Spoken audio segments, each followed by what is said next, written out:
Ooh-wee. Welcome back to Sundown Acres.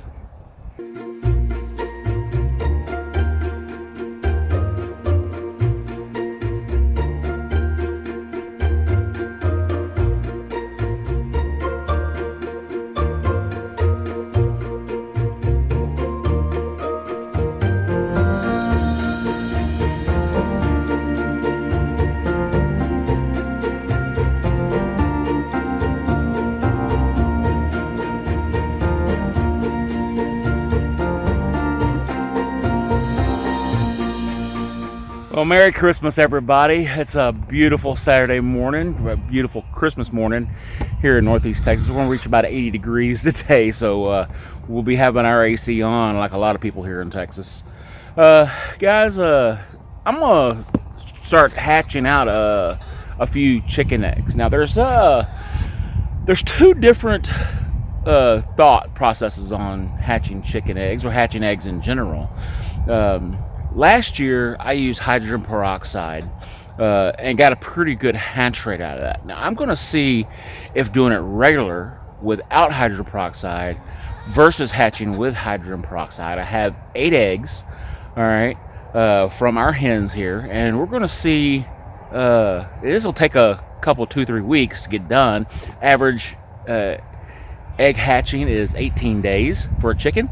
So we'll take y'all along, and it'll be over a couple of videos, and we'll put them in today, Christmas Day, and we will monitor them over the next 18 days and see which ones hatch out better. I'll put hydrogen peroxide on one side and no hydrogen peroxide on the other of the coop. So we'll have 4 eggs each, and we'll see how they hatch out.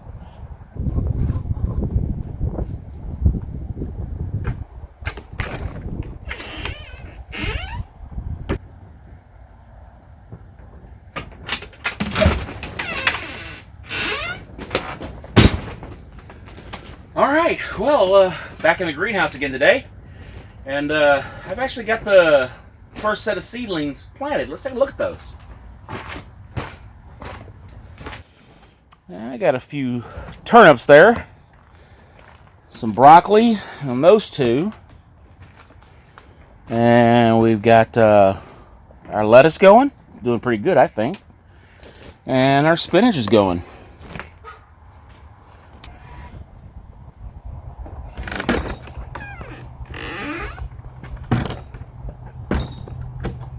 Alright guys, so I got, if you can see back here in the background, I got the remainder of my tubs that I need for my greenhouse. I just got to finish making them into wicking tubs. Now 3 of them are not going to be wicking tubs. 3 of them I'm going to be using to grow potatoes. And I'll get y'all to, I'll make a video of that alone once I get some potatoes to spud out, or to eye out. There we go. So we go through, I've got 7 wicking tubs already created. I just got to get the rest of the material to create the other, let's see, 1, 2, 3, 4, 5, 6 more tubs to create. So it shouldn't cost me very much money to finish making those. I've got the rest of my seeds planted, getting ready to go into the new planting season. The great thing about having a greenhouse in zone 8A is we don't have to worry about the extreme weather. Now, they always tell you not to plant, or when you plant your seeds, to wait until the last frost of the year. Well, with the greenhouse, you really don't have to worry about that. I can throw a heater in this thing if it gets to an extreme cold, but this is Texas, and unless we have a winter storm like we did last year, I doubt I'm going to have to do that. I had some friends over the other day, and they couldn't believe exactly how hot it was inside the greenhouse compared to being outside. It was 40 degrees outside, and it was at least 20 degrees warmer on the inside. It sure felt that way anyway. So, guys, I'm going to get to putting those eggs into the incubator and show you how I'm doing that. All right, so this is my incubator. It's a cabinet incubator from A&W Designs that I got last year. I jumped the gun last year and started putting my eggs in way too early. And I kind of learned my lesson since last year as far as letting an incubator set up and really get going. So I've actually had the incubator going for 3 days now, just to make certain. You don't have to do it for that long, but I get a little excited when it comes down to me hatching my eggs. So I've prepped my incubator. It's got its water trays in there. It's got a nice, good humidity going. And I've got 8 chicken eggs that I've collected over the last 2 days, right? So I have 5 chickens. I want a lot more chickens, so I have 1 rooster and 4 hens. I got 3 sex-linked hens and 1 lavender orpington hen, and I have sex-link hens. And I'll leave a link to a video when I first brought those little chicks home up here.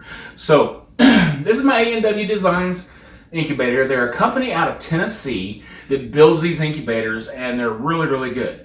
And, well, at least they're good to me.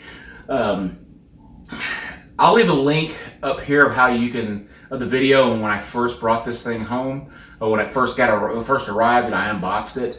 I'll leave that link right up here, or over there somewhere. It's going to be somewhere up in this general area. So, and I'll show you I'll actually add a link up here somewhere again of some of the hatchings that we had out of here for the ducks last year. So I have 4 eggs that I have sprayed down with hydrogen peroxide.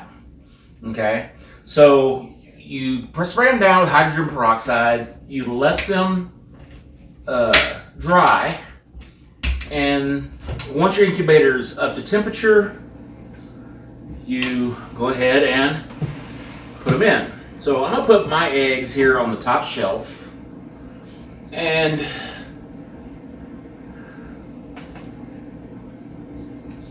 I'm going to separate them like so, just because. There's no particular reason as to why. And then I have my 4 eggs that I didn't spray down. And we're going to see how these guys do as far as what I get a better hatch rate out of. So I've seen Luther, my rooster, doing his job.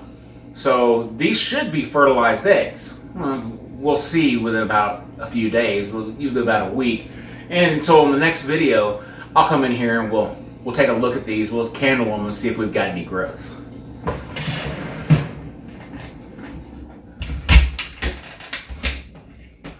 All right, guys. So that little experiment is going. I want to wish everybody a very Merry Christmas. I hope you enjoy the time with your family.